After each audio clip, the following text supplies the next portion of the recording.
இப்ப லலிதாம்பிகை எதற்காக தோன்றினாள்? நேத்துக்கே கொஞ்சம் பார்த்தோம். ஒரு அசுரன், அந்த அசுரனை அழிக்க வேண்டும். அந்த அசுரன் யாரு? கைலாசத்து வாசல்ல சாம்பல் கொட்டி கிடந்தது. என்றைக்கோ உதிர்ந்த சாம்பல். இந்த சாம்பல் என்னான்னு நமக்கு தெரியும். ஒருத்தர் நெற்றிக்கண்ணை திறந்தார், அதில் ஒருத்தன் சாம்பலாய் போனானே, அந்த மன்மதனுடைய சாம்பல். பக்கத்தில் போகிறதுக்கு எல்லாருக்கும் பயம். ஏன்னா அவனே நெற்றிக்கண்ணில் எரிஞ்சு கீழே விழுந்திருக்கான். அதை போய் தொட்டால் ஏதாவது நமக்கு ஏதாவது ஆயிடுமோன்னு பயம். யாரும் பக்கத்துலேயே போகலை. ரொம்ப நாள் ஆயிடுத்து. கைலாசத்துல இருந்து ஒரு குழந்தை, அந்த குழந்தைக்கு சித்திரகர்மன்னு பேரு. அது சிவகணங்கள்ல ஒரு குழந்தை. அந்த குழந்தை போய், அதுக்கு தெரியாது, அது பாட்டுக்கு அந்த சாம்பல் எடுத்தது, இப்படி அப்படியே விளையாடித்து கையால் போட்டு பிசைஞ்சு உருட்டி கொஞ்சம் தண்ணியை தெளித்து என்னெல்லாமோ பண்ணி கடைசியில் ஒரு பொம்மையை பண்ணிடுது. அந்த சாம்பலில் ஒரு மனித வடிவம் வந்து விட்டது. அதுக்கு கை காலெல்லாம் ஒட்ட வச்சு பார்த்தா ஒரு பொம்மை அழகாக இருந்தது. அந்த பொம்மையை தூக்கினா அப்படியே சிவபெருமான்கிட்ட ஓடித்து அந்த குழந்தை. தான் பொம்மை பண்ணிட்டோன்னு காட்டுறதுக்காக கொண்டு போய் காமிச்சுது. குழந்தைகள் விளையாடி அதில் ஏதாவது வந்தால் அம்மாக்கிட்டேயும் அப்பாக்கிட்டேயும் காட்டுற மாதிரி கொண்டு போய், என்ன இருந்தாலும் சிவலோகத்தினுடைய தந்தை அவர் தானே, கொண்டு போய் அப்படி காமிச்சுது. ஆஹா, இந்த குழந்தை கொண்டு வந்திருக்கே இப்படி ஒரு பொம்மையன்னு சொல்லி அவர் அதை பார்த்தார். இந்த குழந்தையை பாராட்டும் விதமாக பார்த்தார். அந்த பொம்மைக்கு உசுர் வந்துடுது. பொம்மைக்கு உசுர் வந்தோடனே இந்த பக்கம் அந்த பக்கம் நின்ற சிவகணங்கள்லாம், நம்ம யாராவது வந்து ஆசீர்வாதம் பண்ணுறது, இல்லை யாராவது காலில் விடுறது, இல்லை யாராவது தும்மினா கூட என்ன பண்ணுவார்கள், நல்லதாக இருக்கட்டும்னு தானே ஆசீர்வாதம் பண்ணுவார்கள். இப்போ பொம்மைக்கு உயிர் வந்தோடனே சிவகணங்கள்லாம் பண்ட பண்ட பண்ட பண்ட பண்ட பண்டன்னார்கள். பண்டனா நல்லான்னு அர்த்தம். அந்த குழந்தைக்கே பண்டன்னு பேர் வந்தது. பண்டன் சிவலோகத்து குழந்தையாக வளர்ந்தான். சிவபெருமானையே நினைத்து தபஸ் பண்ணினான். தபஸ் பண்ணினோடனே அவரும் வரம் கொடுத்தார். என்ன இருந்தாலும் சிவலோகத்து குழந்தை, அதனால வரம் கொடுத்தார். 3 வரம் கேட்டான். முதல் வரம், மிகப்பெரிய பலசாலியாக உட்கார்ந்து கொண்டு வரம் கேட்கிறான். முதல் வரம் கேட்டான், என்கிட்ட யார் சண்டைக்கு வந்தாலும் அவர்களுடைய பலம் பாதியாக குறைந்து அந்த பாதியும் எனக்கு வந்து விட வேண்டும். இந்த வாலிக்கு எதிரில் வந்து யாராவது சண்டை போட்டால் பாதி போயிடும்பார்களே, அந்த மாதிரி பாதியை கேட்கல இவன். அவனாவது பரவாயில்ல, பாதி தான் அவனுக்கு போகும், மிச்ச பாதி அவர்கள்ட்ட தான் இருக்கும். இவன் எப்படி கேட்டான்னா, எதிரில் யார் சண்டைக்கு வந்தாலும் அவர்களுடைய பலம் பாதியாக குறைந்து அந்த பாதியும் எனக்கு வந்துடணும். முதல் வரம். 2வது வரம் கேட்டான், எந்த ஆயுதத்தாலும் எனக்கு மரணம் வரக்கூடாது. அதையும் கொடுத்துட்டார். 3வது கேட்டான், 60,000 ஆண்டுகள் நான் ஆட்சி நடத்த வேண்டும்னா. கம்பேர் பண்ணி பார்த்தா ரொம்ப குறைச்சல் தான். ஏன்னா நமக்கு வேணா 60,000ங்கிறது பெருசா தெரியலாமே தவிர, சூரபத்மன் மாதிரி கேட்டிருந்தான். அவன் கேட்டான், 1008 அண்டங்களையும் 108 யுகங்களுக்கு நான் ஆள வேண்டும்னா. ராவணனுக்கு எவ்வளவு ஆயுள் காலம்னு பார்த்தா 3 கோடி ஆயுள் காலம், 3 கோடி ஆண்டுகள் ஆயுள் காலம். அதெல்லாம் கம்பேர் பண்ணும்போது 60,000ங்கிறது கொஞ்சம் குறைச்சல் தான். 60,000 ஆண்டுகள் ஆட்சி நடத்த வேணும்னா 3ஐயும் கொடுத்துட்டார், போயிட்டார். கையில் பலம் வந்ததுன்னா பார்த்தோமா இல்லையா, பலம்ங்கிறது ஒன்று வந்த உடனேயே என்கிட்ட பலம் இருக்கு அப்படிங்கிற அந்த ஒரு எண்ணம் வந்தா போச்சு. Physical might will cause that arrogance. Mental மைட்டில் அந்த arrogance வராது, ஆனால் ஃபிசிக்கல் மைட்டில் arrogance வரும். இப்போ arrogance வந்தது. 14 லோகத்தையும் புரட்டி எடுத்தான். ரொம்ப நூதனமாக சண்டை போடுவான். அவனுடைய சண்டையே ரொம்ப நூதனமாக இருக்கும். யாருக்கிட்டையும் டைரக்டாக போய் சண்டையெல்லாம் போட மாட்டான். இவன்கிட்ட இருந்த வல்லமைகளை வைத்துக்கொண்டு என்ன பண்ணான்னா, காற்று மாதிரி மாறி தேவர்கள்கிட்ட இருக்கக்கூடிய ஜீவன், அவர்கள்ட்ட இருக்கக்கூடிய ஜீவசக்தி எல்லாத்தையும் உறிஞ்சி எடுத்துருவான். அப்ப கிட்டத்தட்ட நடைபிணமாக மாறுவார்கள். அவர்கள்லாம் நடைபிணமாக மாறினார்கள். தேவலோகம் நடைபிணமாச்சு, மனிதலோகம் நடைபிணமாச்சு. இப்ப தனக்குன்னு ஒரு கூட்டத்தை ஏற்படுத்தி கொள்ள வேண்டுமேங்கிறதுக்காக சுக்கராச்சாரியார்கிட்ட போய் நின்னான். சுக்கராச்சாரியாருக்கு ரொம்ப சந்தோஷம் இவனை பார்த்த உடனே. ஏன்னா அசுர குலத்தை வளர்ப்பதற்கு இவன்தான் சரியானவன் அப்படின்னு இவனுக்கு எல்லா விதமான சப்போர்ட்டையும் கொடுத்தார். அவருடைய ஆலோசனையில் மிகப்பெரிய நகரம் ஒன்றை நிர்மாணம் பண்ணிட்டான். மற்ற நகரங்கள்லாம் எனக்கு வேண்டாம், இந்த அமராவதி, இந்த அழகாபுரி அதெல்லாம் வேண்டாம். I should have a unique place. Sukracharyar முன்னால அரக்கர்கள் ஒரு காலத்தில் எந்த இடத்துல ரொம்ப வலிமையாக இருந்தார்களோ அந்த இடத்த காமிச்சார். பூமியிலேயே ரொம்ப கீழே எங்கேயோ இருந்த இடம், அந்த இடத்த கண்டுபிடிச்சு அங்கேருந்து அப்படியே மேலே வர வரைக்கும் ஒரு பெரிய நகரம். அந்த நகரத்துக்கு சோனிதபுரம்னு பேர். அப்படியே தங்கமயமாக ஜுவலிக்கக்கூடிய நகரம்ங்கிறதுனால சோணம், தங்கமாக ஜுவலிப்பது சோனிதபுரம்.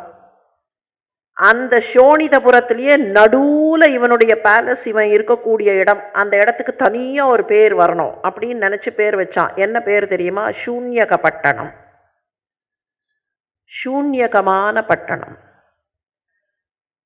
அதுக்கப்புறம் தனக்குன்னு வர்க்கங்களை உருவாக்கி கொண்டான். தன்னுடைய 2 தோள்களிலே இருந்து 2 அரக்கர்களை உருவாக்கினான். ஒருத்தனுக்கு விஷங்கன்னு பேரு, இன்னொருத்தனுக்கு விஷுக்ரன்னு பேரு. அவனுடைய சகோதரர்களாக விஷங்கனும் விஷுக்ரனும் கருதப்பட்டார்கள். அதே மாதிரி தன்னுடைய வலிமையை வைத்து ஒரு சகோதரியை உருவாக்கினான். அவளுக்கு தூமினின்னு பேரு. பண்டனுக்கு 2 சகோதரர்கள், ஒரு சகோதரி. விஷங்கனும் விஷுக்ரனும் இவனோடு எப்போதும் இருப்பார்கள். அந்த மாதிரி பெருசா தன்னுடைய வர்க்கத்தை எல்லாம் உருவாக்கி பெரிய பெரிய பெரிய மாளிகைகள்லாம் கட்டி விஷங்கனுக்கும் விஷுக்ரனுக்கும் யுவராஜா பட்டாபிஷேகம் நடத்தி அவர்களுக்கும் திருமணம் பண்ணி வச்சான். தானும் 4 அரக்க குலத்து பெண்கள், இந்த கூட்டத்திலேயே அரக்க குலத்து பெண்கள் 4 பேரை மணந்து கொண்டான். சம்மோகினி, சித்ராங்கி, சுந்தரி, குமுதினின்னு பேர் இந்த 4 பேருக்கும். சுக்கராச்சாரியாரை குருவாக வைத்து கொண்டு சூன்யக பட்டணத்திலேருந்து ஆட்சி நடத்தினான். கொஞ்ச நாளைக்கு வேத நெறிகள்லாம் அவனை சேர்ந்தவர்களும் கடைப்பிடித்தார்கள். அதுக்கப்புறம் வேத நெறி எல்லாம் கொஞ்சம் கொஞ்சமாக குறைய ஆரம்பிச்சது. வேதத்தினுடைய எல்லா சாரத்தையும் எடுத்து உறிஞ்சி அசுர நெறிகளில் கொண்டு வந்து போட்டு இப்போ வேதமும் பலமிழந்தது, 14 லோகமும் பலமிழந்தது, எல்லாம் சிதைந்து போய் நாசத்தில் இருக்கக்கூடிய நிலைமை. அந்த நிலைமையில தான் என்ன பண்ணுறதுன்னு தெரியாமல் தவித்து தவித்து தவித்து பரமேஸ்வரன்கிட்ட போய் எல்லாரும் அழுதார்கள். பரமேஸ்வரன் வழி சொன்னார். பிரகஸ்பதியை கூப்பிட்டு பிரகஸ்பதிகிட்ட கேட்டு இதுதான் வழி அப்படிங்கிறத தேவர்களுக்கு சொல்ல சொன்னார். தங்களுடைய உடைமைகளையெல்லாம் போட்டு ஒரு யாகத்தை தேவர்கள் செய்யட்டும், அந்த யாகத்திலே அம்பாள் தோன்றுவாள். அந்த அம்பாள் தான் இந்த பண்டனை அழிக்க முடியும், வேறு யாரும் அழிக்க முடியாது. அப்பதான் தேவேந்திரன் யாகம் பண்ணினான். நம்ம பார்த்தோமா இல்லையா? அந்த யாகம் பண்ணுறச்சே தேவர்கள்லாம் முதல்ல என்ன பண்ணினார்கள்? இருக்கிற உடைமைகளை எல்லாம் கொண்டு போய் போட்டார்கள். அதுக்கப்புறம் தங்களுடைய உடம்பையே போட்டார்கள். அப்ப கூட அம்பாள் வரல. கடைசியில எப்ப வந்தா? தங்க மனசுல இருக்கிற வக்கரம், தீமை, ஆணவம், அகங்காரம் எல்லாத்தையும் போட்டதுக்கு அப்புறம் அவள் வந்தா. ஒரு தங்க தாம்பாளம். அந்த தங்க தாம்பாளத்துல 16 வயது யவ்வன குமாரியாக அவள் தோன்றினாள். சிதக்னி குண்ட சம்பூதா தேவகாரிய சமுத்தியதா. அப்படி தோன்றினாள். தோன்றின உடனே அப்படி இறங்கி நின்னாளாம். சூரியனும் சந்திரனும் சேர்ந்த மாதிரி வந்தா. ஏன்னா சூரியனுடைய அந்த வேகமும் அதே சமயத்தில் சந்திரனுடைய குளிர்ச்சியும் சேர்ந்து வெளிப்பட்டு நின்றாள். அப்படி வெளிப்பட்டு அவள் வந்த உடனேயே பிரம்மா கொஞ்சம் கவலைப்பட்டார். இவ்வளவு அழகா இருக்காளே, இவளுக்கு நான் எங்க போய் மாப்பிள்ளை தேடுவேன்? என்ன இருந்தாலும் அவர் தானே லோக ஜனகன். அதனால அவருக்கு அப்படி ஒரு கவலை வந்துதான். அவ பார்த்தா, அவளுக்கா தெரியாது? ஒவ்வொருத்தர் மனசுலயும் என்ன இருக்குங்கிறது தெய்வத்துக்கு தெரியாதா என்ன? பல சமயத்துல கடவுளுக்கு தெரியாதுன்னு நாம நினைச்சுக்கிறோம். ஏன்னா நம்ம கண்ணு முன்னால கடவுள் இல்லைங்கிறதுனால.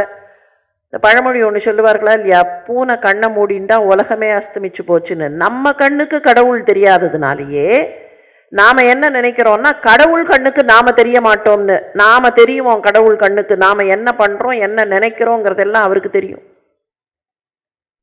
பிரம்மா மனசுல தோன்றின கவலை அவளுக்கு புரிஞ்சுது.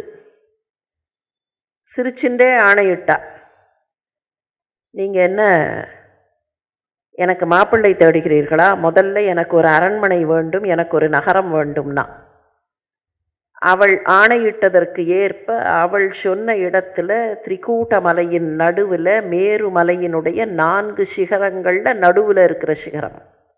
மேரு மலைக்கு 3 சிகரங்கள், அதனாலேயே அதுக்கு திரிகூட்டம்னு பேரு. அந்த திரிகூட்டத்திலேயே நடுவில் ஒரு சிகரம் இருக்கும். இந்த 3த்துக்கும் இல்லாமல் அதை விட உயரமாக அந்த சிகரத்தில் ஸ்ரீபுரம் அப்படிங்கிற நகரத்தை நிர்மாணிக்கும்படி சொன்னால் நிர்மாணித்தார்கள். அந்த ஸ்ரீபுரத்தை தன்னுடைய ஆட்சி பீடமாக, தன்னுடைய தலைநகரமாக ஆக்கிக் கொள்ளுபவள். அம்மா உனக்கு கல்யாணம் பண்ணணுமேன்னு மெல்ல ஆரம்பித்தார். அவ சொன்னா, நான் ஸ்வதந்திரமாக இருக்க விரும்புகிறேன்னா. நான் ஸ்வதந்திரமாக இருக்க வேண்டும் அப்படின்னு சொன்ன உடனேயே என்ன பண்ணுறதுன்னு தெரியாமல் இப்படி அப்படியும் பார்த்தார். அவ ஸ்வாதீன வல்லபா, ஸ்வாதீனமாக இருக்கக்கூடியவள். ஸ்வ ஆதீனம், ஸ்வாதீனம்னு சொல்கிறோமே, என்ன அர்த்தம்? ஆதீனம்னா என்ன அர்த்தம்? ஆதீனம் ஆதீனம்னு நிறைய பேரை சொல்லுவோம். ஆதீனகர்த்தர்கள் அப்படின்னா, ஆதீனம்னா தே ரூல் ஓவர், அவர்களுடைய ஆட்சிக்கு கீழே நாம் வருகிறோம். அதாவது ஆசானாக இருப்பவர்கள். ஆதீனம் அப்படின்னு சொல்கிறச்சு எப்படி பீட்டம் பீடாதிபதினு சொல்கிறோமோ அந்த மாதிரி அந்தந்த பீடங்களுக்கு அந்த ஆதீனகர்த்தர், அந்த ஆதீனகர்த்தருக்கு கீழே இருக்கக்கூடிய அந்த பீடத்தினுடைய சிஷ்யர்கள். அப்போ ஹீ இஸ் த ரூலிங் பர்சன்கிறதுனால தான் ஆதீனம்.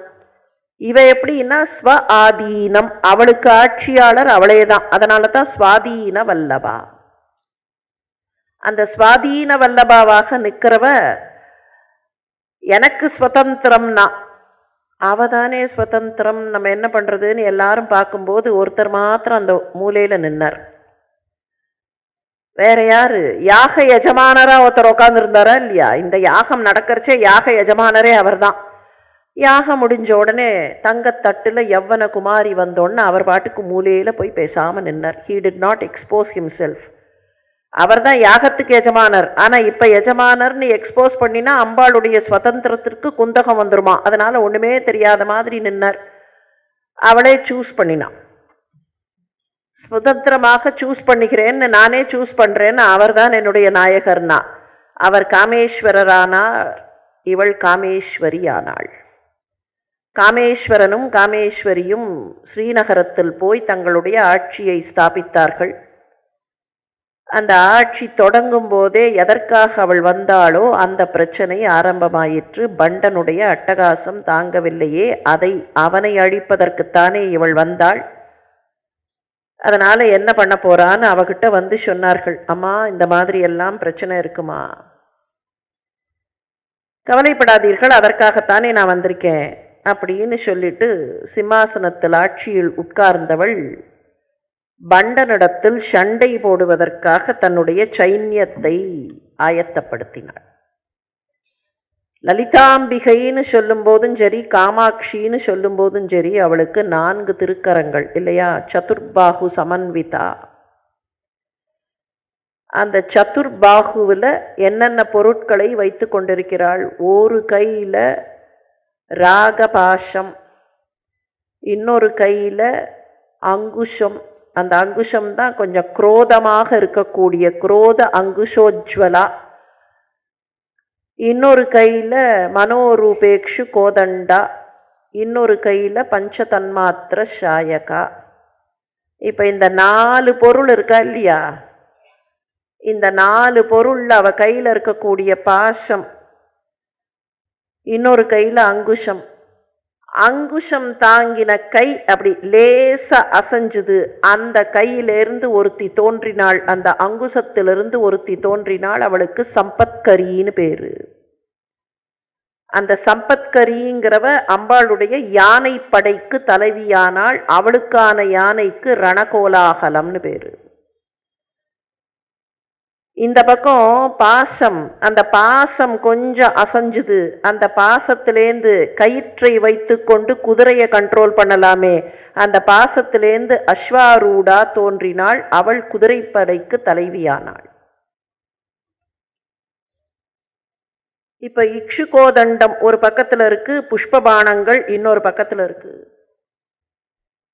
அஸ்வாரூடா இந்த பக்கம் அபராஜிதம் அப்படிங்கிற குதிரை, அவளுடைய குதிரைக்கு அபராஜிதம். அபராஜிதம்னா யாராலையும் வெல்லப்பட முடியாதது. அதுல அவ ஏறி உக்காந்த உடனேயே அம்பாள் இந்த புஷ்பபாணங்களை அப்படி அசைச்சா. புஷ்பபாணங்கள்லேருந்து ஒருத்தி வந்தா.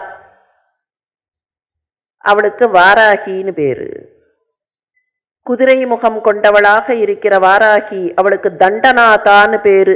யாராவது தப்பு பண்ணினா தண்டனை கொடுக்கிற அதிகாரம் அவளுக்கு தான் உண்டு. அவ தான் ஜுடிஷியல் அத்தாரிட்டி. இந்த பக்கம் மனோ ரூப இக்ஷு கோதண்டம். அந்த கோதண்டத்தை கொஞ்சம் அசைச்சா. அதிலேருந்து ஒருத்தி வந்தா. அவளுக்கு மந்திரிணின்னு பேரு. அந்த மந்திரிணி கிட்ட தன்னுடைய ஆட்சி அதிகாரத்தை கொடுத்தாள் அம்பாள். அம்பாள் அரசின்னு சொன்னா அந்த ஆட்சியை நடத்துவதற்கான மந்திரியாகவும் தக்க நேரத்தில் ஆலோசனை சொல்பவளாகவும் அதே சமயத்தில் அம்பாள் மனசுல நினைக்கிறத செயல்படுத்தக்கூடியவளாகவும் இருப்பவள் மந்திரிணி. அம்பாளுக்கும் மந்திரினிக்கும் பெரிய வித்தியாசம் கிடையாது. கம்ப்ளீட் அத்தாரிட்டி அவகிட்ட தான் இருக்கு. சிம்மாசனத்திலேருந்து அம்பாள் இறங்கி விட வேண்டிய அவசியம் இல்லை. Mantrini will do execute. அவ தான் எக்ஸிக்யூஷன் ஃபோர்ஸ் அங்க. இந்த மந்திரினிக்கு இன்னொரு பெயர் உண்டு, மாதங்கின்னு பெயர் உண்டு. ராஜமாதங்கினும் அவளுக்குத்தான் பெயர், ஷியாமளையினும் அவளுக்குத்தான் பெயர். ராஜமாதங்கியாக மதங்க குலத்தின் பெண்ணாக அவள் இருக்கும்போது இசைக்கு அரசியாக இருப்பா. அதனால தான் மாதங்கிக்கு கையில கிளி இருக்கும். அந்த மாதங்கியினுடைய வடிவம் தான் மதுரை மீனாட்சி அம்மன். கையில சில சமயத்துல மாதங்கி வீணையும் ஏந்தி கொண்டிருப்பாள். இசைவாணர் குலத்தை சேர்ந்தவள்னு கணக்கு. அவளேதான் மதங்க முனிவருக்கு மகளாக தோன்றினாள்னும் கணக்கு. அதனால தான் அவளுக்கு மாதங்கின்னு பேரு. இப்ப லலிதாம்பிகையினுடைய அந்த ஃபோர்ஸஸ் லெப்டினன்ட்ஸ் அப்படின்னு பார்த்தா 4 பேர். பக்கத்துல மந்திரினி, இன்னொருத்தி வாராகி. இவர்கள் 2 பேருக்கும் அடுத்த லெவல்ல ஒருத்தி யானைப்படைக்கு தலைவி, இன்னொருத்தி குதிரைப்படைக்கு தலைவி. குதிரைப்படைக்கு தலைவிக்கு அஸ்வாரூடா, குதிரைகள் மீது ஆரூடம் செய்யக்கூடியவள், அபராஜிதத்தின் நாயகி. இவ சம்பத்கரி, ரணகோலாகலத்தின் நாயகி. இப்போ ஆர்மி ரெடி ஆயாச்சு. இந்த ஆர்மியோட அப்படியே பண்டாசுரன் கிட்ட சண்டைக்கு போக வேண்டும். இவர்களுக்கு சக்கர ரதங்களும் உண்டு. அம்பாள் நடுவுல ஸ்ரீசக்கர ராஜ ரதம் அவளுடைய ரதம். அம்பாள் போருக்கு புறப்பட்டான்னு சொன்னா மந்திரினியும் வாராகியும் கூடவே வருவார்கள். ஒரு பக்கத்துல மந்திரினி வருவா, கேய சக்கர ரதம் அவளுடையது. இன்னொரு பக்கத்துல வாராகி கிரிச்சக்கர ரதம். இந்த 3 ரதமும் ஒன்னாத்தான் வரும். நடுவுல வரக்கூடிய ரதத்தில் தேவி லலிதாம்பிகை வருவாள். அந்த ரதம், அதுக்கு பேரே கூட ஸ்ரீசக்கர ரதம் அப்படின்னு சொன்னா கூட அதற்கு குதிரைகள் என்னன்னு பார்த்தா தர்மம், அர்த்தம், காமம், மோக்ஷம், புருஷார்த்தங்கள் 4 தான் அதற்கான 4 குதிரைகள். அந்த ரதத்துக்கு மேல ஒரு கொடை இருக்கு, வெண்கொற்ற குடை மாதிரி ஒரு கொடை. அந்த கொடைக்கே ஆனந்தம்னு பேரு. அந்த ரதத்துல இருக்கக்கூடிய ஆயுதங்கள், சாதனங்கள் என்னன்னு பார்த்தா ஆன்ம வித்யை, ஆன்ம ஞானம் தான். இப்படி ஒரு ரெட்டினியூ எல்லாம் தயார் பண்ணியாச்சு. இப்ப பண்டாசுரன் கிட்ட சண்டைக்கு போகணும். அவனும் அங்க ஆயத்தமாயிட்டான். என்னை எதிர்க்கிறதுக்கு ஒரு பெண் வந்திருக்காளா, நான் என்ன பண்றேன் பாருன்னு அவனும் சண்டைக்கு வந்தான். எப்போவுமே பெரிய சண்டை நடக்கிறதுன்னு சொன்னால் அந்த நம்பர் 1 2 சைட்லேயும் முதல்ல சண்டைக்கு வரமாட்டார்கள். கீழே இருக்கக்கூடியவர்கள் தான் முதல்ல சண்டைக்கு வருவார்கள். அதுக்கப்புறம்தான் நம்பர் 1 கடைசியில் தான் த டாப் மோஸ்ட் பர்சன் சண்டைக்கு வரணும். இப்போ அதே முறையில் அந்த வகையில் அவன் சில பேரை அனுப்பினான். துர்மதன்னு ஒருத்தவன் தான் முதல்ல வந்தவன், படைத்தளபதி. அந்த படைத்தளபதிக்கு துர்மதன்னு பேர். சம்பத்கரி அந்த துர்மதனை அழித்தாள். முதல் நாள் சண்டை. அந்த சண்டையில் முதல்ல வந்தவன் துர்மதன். அவனோட நிறைய அரக்க வீரர்கள். இந்த அரக்க வீரர்களுடைய வாகனங்களை பார்த்தா கொஞ்சம் வித்தியாசமாக இருக்கும். அம்பாள் பக்கத்திலேருந்து வாகனங்கள் என்ன? ரதம், தேர். தேர்ப்படைன்னு சொல்லுவோம். அந்த காலத்தில் அரசர்களுக்கு தேர்ப்படை இருந்தது. ரத கஜ துரக பதாதி. அப்போது வாகனங்கள் என்னவா இருக்க முடியும்? தேர் இருக்கலாம், இல்லைன்னா யானை மேலே போவார்கள், இல்லைன்னா குதிரை மேலே போவார்கள். இந்த ராட்சசர்களுடைய வாகனங்கள்லாம் எப்படி இருக்கும்னா கழுதை, ஓநாய், நரி, காகம், ஒட்டகம், அவ்வளவு என்ன சடலம், உயிரற்ற சடலம் கூட அவர்களுடைய வாகனங்கள். இந்த மாதிரியான வாகனங்கள் அரக்க வீரர்கள். அதில் துர்மதன் வந்தான். துர்மதனை சம்பத்கரி அழித்தாள். துர்மதன் அழிஞ்சான்னு தெரிஞ்ச உடனேயே குருண்டன்னு ஒருத்தன் வந்தான். அவனுடைய ரெட்டினியூவோட அந்த குருண்டனை அஸ்வாரூடா அழித்தாள். கோபம் வந்தது பண்டாசுரனுக்கு. பஞ்சசேனாதிபதிகள்னு ஒரு 5 பேர் அனுப்பினான். அந்த 5 பேர் அப்படி உள்ள வரும்போதே, போர்க்களத்திற்குள் வரும்போதே அவர்கள் சேர்ந்து ஒரு பெண்ணை உருவாக்கினார்கள். அப்படி வளைஞ்சு நெளிஞ்ச அவளுக்கு சர்ப்பிணின்னு பேரு. அவகிட்டேந்து நிறைய விஷப்பாம்புகள் உருவாகின. பஞ்சசேனாதிபதிகள், சர்ப்பிணி, பாம்புகள் எல்லாம் சேர்ந்து இந்த படையை, அம்பாளுடைய படையை இந்த பக்கம் அந்த பக்கம், அந்த பக்கம் இந்த பக்கம் சுற்றி சூழ்ந்து அட்டகாசம் பண்ண ஆரம்பிச்சுது. சிரித்து கொண்டே அம்பாள் நகுலி தேவதையை உருவாக்கினாள். நகுலம்னா கீரி பிள்ளைன்னு அர்த்தம்.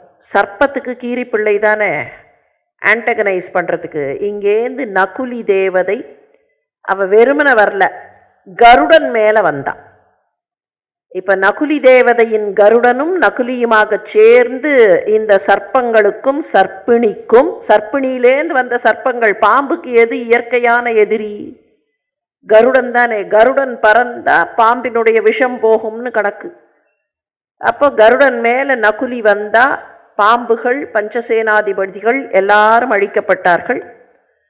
இதற்கு அடுத்த நிலையில் வலாகன்னு ஒருத்தன் 7 சகோதரர்களை அழைத்து கொண்டு களம் புகுந்தான்.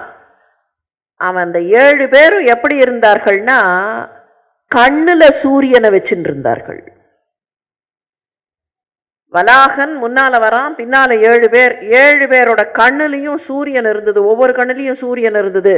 அந்த வலாகனுடைய கண்ணுல பல கோடி சூரியன்கள் வச்சா மாதிரி இருக்கு.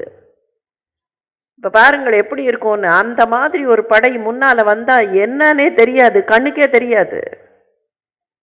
நீங்கள் சில சமயத்தில் சில கதைகள் எல்லாம் படிச்சிருக்கோம். அப்படியே லைட்டை கிளேர் அடிக்க வச்சு, கண்ணில் கிளேர் அடிக்க வச்சா இருட்டு, கண்ணுக்கு ஒன்றுமே தெரியாமல் அவர்கள் அப்படியே சுருண்டு போவார்கள். அந்த சமயத்தில் அவர்களிடத்தில் கொள்ளையடிப்பார்கள், இல்லைன்னா அவர்களை தாக்குவார்கள்னு படிச்சிருக்குமா இல்லையா? அந்த மாதிரி இவன் கையில் கண்ணில் சூரியனை வைத்து கொண்டு ஒரு படையை நடத்தி கொண்டு வர, எல்லா இடத்துலையும் வெளிச்சம், ஒன்றுமே தெரியல. அம்பாளுடைய படை அப்படியே துவண்டு போச்சு. என்ன பண்ணுறதுன்னு புரியாமல் தவித்த போது திரஸ்கருணி தேவி என்பவளை அம்பாள் உருவாக்கினாள். அந்த திரஸ்கருணி தேவி அப்படியே கண்ணங்கரேல்ங்கிற மேனி, அதே மாதிரி கருப்பு உலோகத்தில் கவசம் போட்டவள், கரும் குதிரையில் வரா.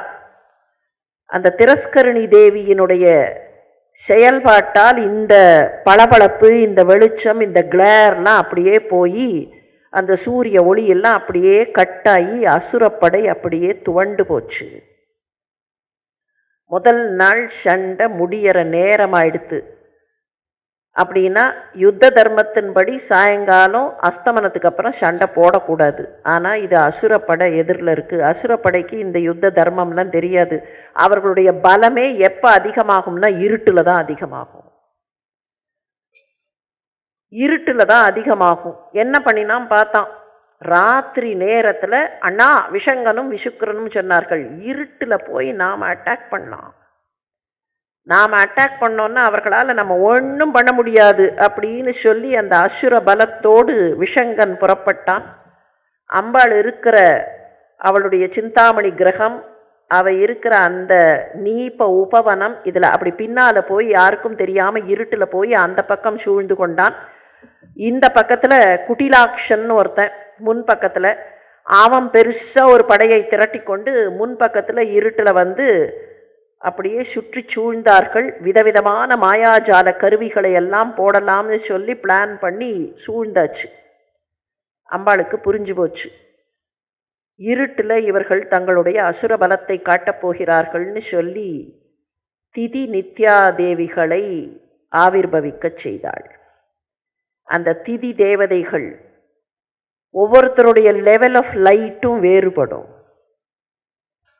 பிரதமை அன்னைக்கு குறைச்சலாக இருக்கும், அதுக்கப்புறம் வேறுபடும். அந்த திதி நித்யா தேவதைகள்லாம் அப்படி வந்து சூழ்ந்து நின்று அதில் 2 பேர், ஒருத்திக்கு வஹ்னின்னு பேர், இன்னொருத்திக்கு ஜுவாலாமாலினின்னு பேர். 2 பேரும் நெருப்பு வர்க்கம். அப்படியே அந்த ஜுவாலாமாலினியும் வஹ்னியும் பாய்ச்சிய வெளிச்சத்தில் இவர்கள் பண்ணின அந்த அட்டகாசம், இருட்டில் பண்ணின அட்டகாசம் எல்லாம் வெளியில் வந்து அவர்களோட சண்டை போட்டு அரக்கர்களை அழித்து ஜுவாலாமாலினியும் வஹ்னியும் அப்படியே ஒரு நெருப்பு வளையத்தை அம்பாளை சுற்றி ஏற்படுத்தினார்கள். அந்த நெருப்பு வளையத்தை தாண்டி அம்பாள் பக்கத்தில் போய் யாரும் எந்த தீங்கும் செய்துவிட முடியாது. இது முடியும் போதே அடுத்த நாள் பொழுது விடிஞ்சாச்சு. கணக்கு போட்டுக்கொள்ளுங்கள். முதல் நாள் முழுக்க சண்டை நடந்து, முதல் நாள் நைட்டு, த ஃபர்ஸ்ட் நைட் அப்பவும் சண்டை நடந்து, 2வது நாள் டே டைம் வருகிறது. இதுக்குள்ளேயே கொஞ்சம் பண்டாசுரன் பக்கத்தில் கொஞ்சம் கை கால்லாம் வெலத்து போச்சு. ரிக்கூப் பண்ணணும். எப்படி ரிக்கூப் பண்ணுறதுன்னு பண்டன் கொஞ்சம் சிந்தித்து கொண்டே உட்கார்ந்தான். ஆனால் அதே சமயத்தில் எதிராளிகளை முன்னேற விடாமல் பண்ணணும். அப்போ இவனுக்கு சிந்திக்கிறதுக்கு நேரம் வேணும். அந்த நேரத்தில் என்ன பண்ணுறதுன்னு பார்த்தான். தன்னுடைய புதல்வர்கள் பண்ட புத்திரர்கள், அந்த பண்ட புத்திரர்கள் 30 பேரை கூப்பிட்டான், போய் சண்டை போடுங்கள்னா. பண்ட புத்திரர்கள் போர்க்களத்திற்கு வருகிறார்கள்ங்கிற செய்தியை இங்கே இருக்கிற சேடி பெண்கள் ஓடி வந்து சொல்கிறதுக்குள்ளேயே ஒரு சின்னஞ்சிறுமி ஒருத்தி ஓடி வந்தான். 9 வயது சிறுமி. அவளுக்குத்தான் பாலா திரிபுர சுந்தரின்னு பேர். அம்மா அம்மா நான் சண்டைக்கு போகிறேம்மா, நான் சண்டைக்கு போகிறேம்மான்னா. அம்மாவுக்கு சந்தோஷம். அந்த குழந்தைக்கு அலங்காரமெல்லாம் பண்ணி போர்க்கவச்சமெல்லாம் போட்டு நெற்றி திலகமிட்டு மந்திரினியை வாராகியை கூப்பிட்டு, let me think of what to do. இவள் சண்டைக்கு போகும்போது நீங்கள் கூடவே போய் இவளுக்கு ஆதரவாக இருங்கள், ஏதாவது இவளுக்கு வேணும்னா உதவி பண்ணுங்கள், என்ன இருந்தாலும் சின்ன குழந்தை அப்படின்னு அனுப்பினான். அன்னைக்கு போர் உக்கிரமாக நடந்தது. சாயங்காலம் திரும்பி வந்து மந்திரினியும் வாராகியும் சொன்னார்கள், அம்மா இன்னைக்கு என்னம்மா சண்டை போட்டா தெரியுமா பாலா? பண்டபுத்திரவதோ யுக்த பாலா விக்ரம நந்திதா. பண்டபுத்திரர்களோடு சண்டை போட்டு அந்த பண்டபுத்திரர்களை வதம் செய்த பாலாவின் வீரத்தை பார்த்து ஆனந்தப்பட்டவள். அவளுக்கே என்ன பேரு? பண்டபுத்திர வதோயுக்த பாலா விக்ரம நந்திதா. பரம சந்தோஷப்பட்டா. 30 பண்டபுத்திரர்களும் இறந்து போனார்கள் ஒரு பாலா திரிபுர சுந்தரியால். இப்போ 2வது நாள் ராத்திரி வந்துடுது. 2வது நாள் ராத்திரி இந்த பக்கம் அம்பாளுடைய சைன்யம், பாலாவோட போயிட்டு வந்த சைன்யம்லாம் கொஞ்சம் சண்டை போட்ட அந்த தளர்ச்சியில், அந்த களைப்பில் இருக்கு. அவன் பார்த்தான், ஒரு 8 தேவதைகளை அவன் உருவாக்கினான். அந்த 8 தேவதைகளுக்கான பெயர்கள் நமக்கெல்லாம் நன்றாக தெரிந்த பெயர்கள். ஆனால் தேவதைகளின் பெயர்கள் என்று தெரியுமாங்கிறது தான் சந்தேகம். அந்த தேவதைகளுக்கு என்னென்ன பெயர்கள்? சோம்பல், பலவீனம், தளர்ச்சி, தயக்கம், மயக்கம், உறக்கம், கோழைத்தனம், காம்ப்ளசன்சிங்கிற முனைப்பு இன்மை. இந்த 8 தேவதைகளையும் உருவாக்கி அனுப்பினான். 8 பேரும் அப்படி ஆடிக்கொண்டே வந்தார்கள். இங்கே ஒரு பக்கத்தில் களைத்து அப்படியே உட்கார்ந்து கொண்டிருக்கக்கூடிய இந்த தேவதைகள்லாம் சுருண்டு கீழே விழுந்தார்கள், சோம்பேறி ஆனார்கள். உக்காந்து பேசு பேசு பேசு பேசுன்னு கதையாக பேசினார்கள். அதுக்குள்ள ஒருத்தி சொன்னா, கதை பேசுறதுக்கு கூட எனக்கு சக்தி இல்லைன்னு அவன் மொத்தமாக கீழே விழுந்தா. இப்படி எல்லாமா கீழே சுருண்டு போச்சு. கிடைச்சது சான்ஸ்ன்னு அவன் இன்னொன்று பண்ணினான். தடைகளெல்லாம் சேர்த்து ஒரு யந்திரமாக்கி விக்ன யந்திரத்தை அம்பாள் இருக்கிற இடத்துக்கு அடியில் வச்சுட்டான் இருட்டுல.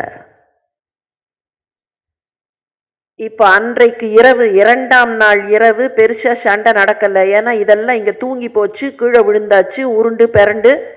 அவன் விக்ன யந்திரத்தை வச்சுட்டு போயிட்டான். இங்கே நோபடி வாஸ் அலர்ட் அந்த விக்ன யந்திரத்தை வைக்கிற சமயத்தில். 3ஆவது நாள் பொழுது விடிந்தது. விக்ன யந்திரம் வைக்கப்பட்டிருக்கிறதுன்னு அம்பாளுக்கா தெரியாது. She only gives a chance. இது இங்கிலீஷில் ஒன்று சொல்லுவார்கள், லெட்டிங் அ லாங் ரோப்பும்பார்கள். கொஞ்சம் நீளமாக அப்படி சான்ஸ் விட்டு பார்க்கறது. சான்ஸ் கொடுக்குறேன், நீ பண்ணு, கொஞ்சம் நீளமாக கொடுக்குறேன், மேபி யூ கேன் எஸ்கேப். குரங்குலாம் என்ன பண்ணுவோம்? குரங்கும் ஒரு சோஷியல் அனிமலாக தான் வாழும். பெரிய கூட்டமாக இருக்கும். இதில் நிறைய குட்டி குரங்கெல்லாம் இருக்கும். இந்த பெரிய குரங்குகள்லாம் என்ன பண்ணும்? குட்டி குரங்கு அப்படி கண்காணிச்சுட்டே இருக்கும். ஆனால் குட்டி குரங்கு சொன்ன கேட்காது. குட்டி குரங்குக்கு வால் மாத்திரம் நீளமாக இருக்கும். இந்த பெரிய குரங்கு என்ன பண்ணும்? அந்த வாலோட நுனியை பிடிச்சிக்கும். பெருசாக நடுவுலலாம் பிடிக்காது, வாலோடைய எண்டில் நுனியை பிடிச்சிக்கும். இந்த வால் நுனியை பிடிச்சுட்டு இருந்தால் குரங்குக்கு ரியலைஸ் பண்ண முடியாது. அந்த நுனியில் பிடிச்சுட்டு இருக்கும்போது இதுக்கு எந்த எஃபெக்டும் இருக்காது, ப்ரெஷர் எஃபெக்ட்லாம் இருக்காது. ஆஹா, நாம் என்ன வேணாலும் ஆட்டம் போடலான்னு இங்கேயும் அங்கேயும் குதிக்கும். ரொம்ப எல்லை மீறி குதிச்சுதுன்னா அந்த பெரிய குரங்கு என்ன பண்ணும்? ஒரு லேசாக அப்படி இழுத்து ஒரு சுண்டும், அவ்வளவுதான். அந்த குட்டி தாங்காது. அதுக்கப்புறம் ஒரு 1/2 மணி நேரத்துக்கு பேசாமல் இருக்கும். மறுபடியும் ஆட்டம் போடும். எப்போ ஆட்டம் போடுறதோ அப்போ ஒரு பிடிச்சி இழுக்கும் அந்த பெருசு. அதுதான் அந்த கிவிங் அ லாங் ரோப். எப்போ சுண்டனமோ அப்போ சுண்டணும்னு காத்து கொண்டு இருக்கக்கூடிய தன்மை. அம்பாள் விட்டுட்டா. 3ஆவது நாள் கார்த்தால விக்ன யந்திரம் வைக்கப்பட்டிருக்கிறது. மந்திரினியும் வாராகியும் வந்தார்கள். அம்மா, ஒத்தியை கூட எழுப்ப முடியலம்மா, நாங்களும் என்னென்னமோ ட்ரை பண்ணி பார்த்துட்டோம், குடங்குடமாக தண்ணியை கொட்டி பார்த்துட்டோம், ஒத்தி கூட எழுந்திருக்க மாட்டேங்கிறா, என்ன சோம்பேறித்தனமோ என்ன மயக்கமோ தெரியல, என்னம்மா பண்ணுறதுன்னு ரொம்ப வருத்தமாக வந்தார்கள். அம்பாள் சிரித்து கொண்டே அவர்களை விட்டு விட்டு அப்படி உள்ள போனா. உள்ள ஒருத்தர் சிரிச்சுட்டே உட்காந்துட்டு இருந்தார். அவர் பக்கத்தில் போய் தானும் உட்கார்ந்தாள். உட்கார்ந்து விட்டு அவரை பார்த்து அவ சிரிச்சா. அவ சிரிச்ச உடனே காமேஸ்வர முக ஆலோக கல்பித கணேஸ்வரக, அவ பார்த்து சிரிச்ச அந்த சிரிப்பில் அப்படி கணேஸ்வரர் என்கிற விநாயகர் தோன்றி நின்றார். காமேஸ்வர முக ஆலோக, காமேஸ்வரரை பார்த்து இந்த காமேஸ்வரி சிரிச்ச அந்த சிரிப்பில் கல்பிதமாக உருவானவர் தான் விக்னேஸ்வரர். அந்த விக்னேஸ்வரர்கிட்ட சொன்னா என்ன பண்ணணும்னு. கவலைப்படாதமான்னு போய் விக்ன யந்திரத்தை தூள் தூளாக பொடி பொடியாக ஆக்கினார். விக்னங்கள் வந்தால் அந்த விக்னங்களை எல்லாம் உடைக்கக்கூடிய விக்னேஸ்வரர். விக்ன யந்திரத்தை அவர் உடைத்து விட்டார்ங்கிற செய்தி கிடைச்சது. மகா கணேச நிர்பின்ன விக்ன யந்திர பிரஹர்ஷிதா. ஹர்ஷம்னா மகிழ்ச்சி. அந்த கணேஸ்வரர் என்ன பண்ணினார்? மகா கணேச நிர்பின்ன விக்ன யந்திர, விக்ன யந்திரத்தை அவர் நிர்பின்னம் பண்ணினதை, பின்னம் பின்னமாக அவர் அதை உடைத்ததை பார்த்து பிரஹர்ஷிதா அப்படியே மகிழ்ச்சி அடைந்தாள். இப்போ அடுத்த நாள் போர் நடக்க வேண்டும். 3வது நாள் அந்த விக்னயந்திரம் உடைந்தது. அதுக்கப்புறம் பண்டன் கொஞ்சம் தளர்ந்து போனான். வாராகியும் மந்திரினியும் மற்ற சக்திகளெல்லாம் அதுக்குள்ளே எழுப்பி எல்லாரையும் அந்த சோம்பேறித்தனம்லாம் போக எல்லாத்துக்கும் கொஞ்சம் வேப்பலை அடித்து எல்லாத்தையும் எழுப்பி விட்டு சண்டைக்கு அழைத்து கொண்டு போனார்கள். அன்றைக்கு மாலை 3ஆம் நாள் மாலை சண்டை நடக்கும்போது விஷங்கனும் விஷுக்கிரனும் அழிக்கப்பட்டார்கள். விஷுக்கிரனை வாராகியும் விஷங்கனை மந்திரினியும் அழித்ததாக வரும் சஹஸ்ரநாமத்தில். அப்படியே ரிவர்ஸ் ஆகும் தேவி மகாத்மியத்தில். எப்படியோ வாராகி ஒருத்தனை அழிச்சா, மந்திரினி ஒருத்தனை அழிச்சா. யார் யாரை அழித்தார்கள்ங்கிறது பெரிய விஷயம் இல்லை. விஷுக்கிரனை மந்திரினி அழித்தாள், விஷங்கனை வாராகி அழித்தாள்னு சொன்னாலும் சரி, இல்லை ரிவர்ஸ் பண்ணி சொன்னாலும் சரி, அவனுடைய சகோதரர்களாக இருந்த 2 பேரும் அழிந்தார்கள்.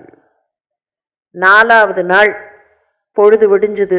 இப்போ அவன் பக்கத்துலேருந்து பெருசாக லெஃப்டினன்ட்னு நின்று சண்டை போடுறதுக்கு யாரும் இல்லை.